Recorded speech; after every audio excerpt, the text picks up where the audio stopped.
Yeah. It's because I'm 46 and graduated in '07, I've only lived in your timeline.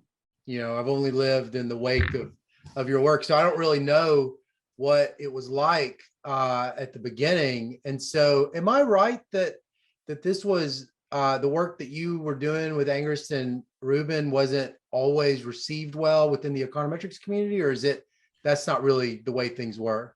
Yeah, no, I mean that's right. There was, I think, early on there were a number of people who thought this was really interesting and really innovative. So Gary Chamberlain was kind of a big fan of the work early on, but also people like Whitney Newey thought it was very interesting early on, and so I remember the first time I presented it at Harvard, and people were very curious about it.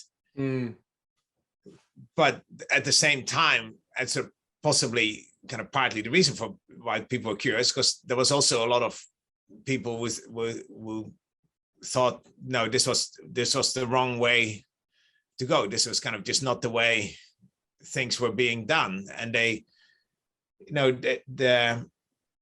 I think one of the specific criticism was that, you should start by saying what you're interested in.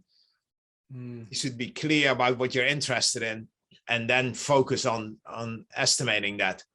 Right. And what we did was kind of turn that around a little bit. We said, well, maybe you're interested in the average effect, but you can't get that, and so we'll just take what you can get. Right. So, that was dissatisfying to some people. Well, people felt that was sort of cheating a little bit, saying, well, right. They felt that was exposed, kind of justifying doing what you were doing rather than being principled about trying to estimate something and figuring out how to best get at that.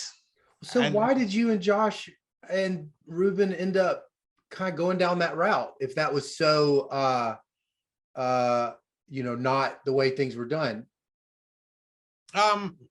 Well, so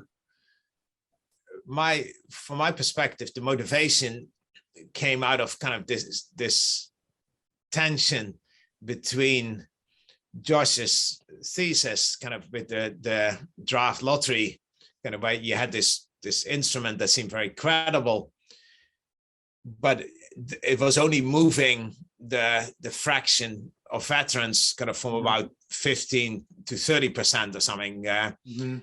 And so there had been these papers by Heckman and Mansky in the Papers and Proceedings in 1990, where they kind of both argued that you couldn't actually identify the average effect of veteran status in cases like that. They weren't looking at that example, but they said if you want to get the average effect of some treatment using an instrument, unless the instrument moves the probability of getting the treatment from 0 to 1, you can't get the average effect. Right. And so kind of on the one hand, there were these negative results saying, no, you cannot get the average effect. And on the other hand, there was this application that seemed very credible. That seemed like pretty much the best you could do, but it was very far for moving the treatment probability from 0 to 1. So we try to understand that the tension and see if there was something credible you could learn from that. If it was not, and we didn't quite formulate it initially that way, but if you couldn't get the overall average, was there something else you could get? And so Mansky said, well, you could get the bounds, but that didn't seem quite enough for policy in a lot of cases. And so we wanted to resolve that. And initially, from my perspective, we were very neutral about it. We didn't say the local average treatment effect is the thing you're interested in. It was just, that's what you're getting. Yeah, right. Understanding that seemed useful to us.